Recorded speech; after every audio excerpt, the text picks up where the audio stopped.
In summary, this is what I learned from the Chris Okafor and Doris Ogala issue. Don't allow a woman to mess you up. If you don't plan to marry a woman, don't ever allow her to know too much about you. Even if it is your wife, don't allow her to know too much of your secrets. One day, you may divorce, and she will use all your secrets against you. She's respecting you today because you are paying her bills. That's why she's covering you up. Once that relationship is over, she can expose you in the public for people to see your nakedness. The second thing I learned is that it is better to be a faithful child of God than to be an unfaithful man of God.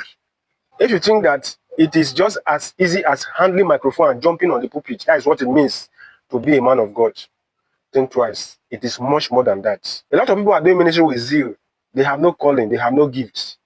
And there's a difference. Because they are not anointed and don't have the calling, when things get difficult, they are going to put their hands in nonsense that will affect them in future. If you allow unnecessary zeal to move you into ministry, when temptation comes, you will not be able to stand because you are not anointed. You are not backed up by heaven. Hide your head and do your small Christianity instead of pretending to be a big man of God. And then you mess up yourself in future. Your weakness will show when you fall. The third thing I learned is that there is nothing hidden that shall not be revealed. If you like, keep the secret and keep faking it. Someday, you will be exposed. The fourth thing I learned is that whatever you have become is at the cost of something.